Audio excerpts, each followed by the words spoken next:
রহমানির রহিম। কক্সবাজার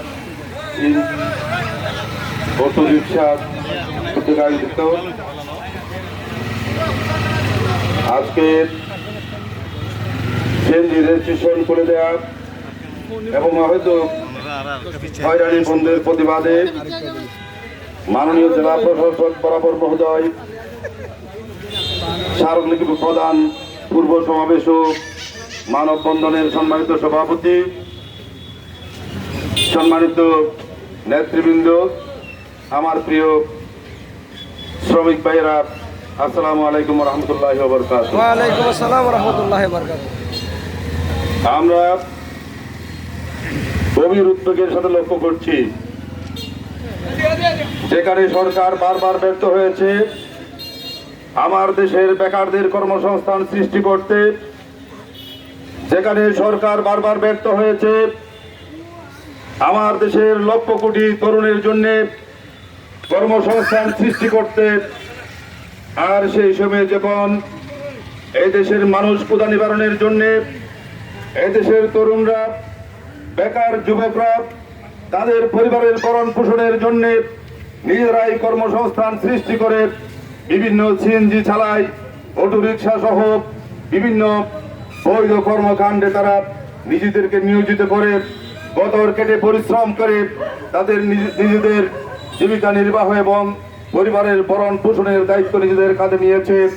সেই সময় আমরা দেখছি বৈষম্যমূলকভাবে তাদের প্রতি আচরণ করা হচ্ছে, তাদেরকে বিভিন্নভাবে হয়রানি করা হচ্ছে। আমরা প্রশাসনের কাছে জানতে চাই, কেন ব্যাংকে টাকা জমা দেওয়ার পরেও তাদেরকে রেজিস্ট্রেশন করে দেওয়া হবে না, রেজিস্ট্রেশন দেওয়া হবে না। আমরা প্রশাসনের কাছে এই দাবি জানাতে চাই। আমরা আজকে স্পষ্ট করে বলতে চাই, এই শ্রমিকের জনতা যদি বেকার হয়ে যায়, বাংলাদেশ অচল হয়ে যাবে। বিশেষ করে আমাদের এই কক্সবাজারে আমরা তাদের জন্য বিকল্প কোনো কর্মসংস্থান সৃষ্টি করতে পারি নাই। এই সমস্ত মানুষগুলো ক্ষুধার যন্ত্রণায় নিজেদের পরিবারের জন্য রাস্তায় নেমেছে। আজকে তাদেরকে আন্দোলন করতে হচ্ছে, এটি আমাদের জন্য দুঃখজনক এবং লজ্জার বিষয়। আমরা আরো গভীর উদ্বেগের সাথে লক্ষ্য করছি, আমরা দেখছি টোকেন বাণিজ্যের মধ্য দিয়ে এই ট্রাফিকরা এই সমস্ত নিরহ শ্রমিকদের উপরে মানবতর ভাবে তাদেরকে হয়রানি করছে। আমরা অনতিবিলম্বে এই শ্রমিকদের হয়রানি বন্ধের দাবি জানাচ্ছি। আমরা কক্সবাজারে দেখতে পাচ্ছি এখানে সুষ্ঠু কোনো ব্যবস্থাপনা নেই।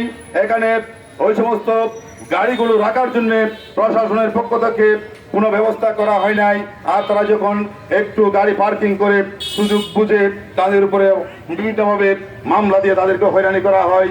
3,000, 5,000 টাকা এবং এরও বেশি তাদেরকে জরিমানা করা হচ্ছে। কিন্তু আমরা কি জানি, তারা সারাদিন পরিশ্রম করে সারাদিন গাড়ি চালিয়ে তারা কয় টাকা উপার্জন করতে পারে। তাদের এই নিরীহ মানুষগুলোর উপর থেকে আমরা হয়রানি বন্ধের দাবি জানাচ্ছি। সেই সাথে আমরা দাবি জানাচ্ছি, কক্সবাজারকে সবসময় ভিন্ন চোখে দেখা হয়েছে। বাংলাদেশের আয়ের অন্যতম শহর হচ্ছে এই কক্সবাজার। বাংলাদেশের পর্যটন রাজধানী হচ্ছে এই কক্সবাজার। আজকে একবার চিন্তা করে দেখুন, এই সিএনজি যদি না থাকতো তাহলে এখানে পর্যটকরা নির্বিঘ্নে তাদের ভ্রমণ সফল করতে পারতো না। আমাদের গ্রামে গঞ্জের মা বোনেরা নিরাপদে যাতায়াত করতে পারতো না। এই সিএনজি আমাদের এই সমাজের বাস্তবতায় অপরিহার্য একটি উপাদান, আমাদের একটি অপরিহার্য বাহন। এই সিএনজিকে যাতে আর কোনো ধরনের হয়রানি করা না হয়, আমরা সেই দাবি জানাচ্ছি। আমরা বলতে চাই, সিএনজি গুলো যাতে সুন্দরভাবে, অটোগুলো যাতে সুন্দরভাবে চলতে পারে, প্রশাসন তার সুন্দর পরিকল্পনা গ্রহণ করে তাদের জন্য সুন্দর ব্যবস্থাপনা নিয়ে আসবেন। আমরা আর যাতে এই সিএনজি এবং অটো চালক সমবায় সমিতির আর যাতে কোনো আন্দোলন করতে না হয়, সেই জন্য আমরা প্রশাসনের কাছে অনুরোধ জানাবো। আমরা অনুরোধ জানাবো প্রশাসন সুদৃষ্টিতে এই বিষয়গুলো তাদের নজরে রাখবেন এবং আমাদের কক্সবাজারকে সুন্দর রাখার জন্য, কক্সবাজারকে পরিচ্ছন্ন রাখার জন্য, কক্সবাজারের এই বেকারদের সমস্যা সমাধানের জন্য আমাদের প্রশাসন যথাযথ গুরুত্বপূর্ণ ভূমিকা পালন করবে বলে আমি বিশ্বাস করি।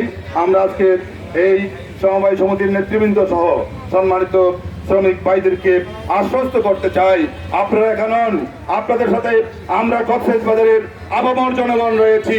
আপনাদের যে কোনো ন্যায্য আন্দোলনে আমরা আপনাদের পাশে থেকে আপনাদের সাথে আমরা লড়াই করবো ইনশাআল্লাহ। অধিকার আদায়ে আমরা সবসময় আপনাদের পাশে থেকে আমরা ভূমিকা রাখবো। আসুন আমরা সবাই মিলে আমরা কক্সবাজারে কোনো ধরনের বিশৃঙ্খলা সৃষ্টি করবো না। আমাদের ন্যায্য দাবির জন্য আমরা সুশৃঙ্খলভাবে আন্দোলন করব এবং প্রশাসন এই আন্দোলনকে গুরুত্ব সাথে বিবেচনা করে তাদের ন্যায্য দাবিগুলো পূরণ করবেন। এই আশ্বাস রেখে, এই বিশ্বাস রেখে আমি আজকে সকলকে ধন্যবাদ জানিয়ে আমার বক্তব্য এখানে শেষ করছি। খুদা হাফেজ। বাংলাদেশ জিন্দাবাদ। আসসালামু আলাইকুম রহমতুল্লাহ।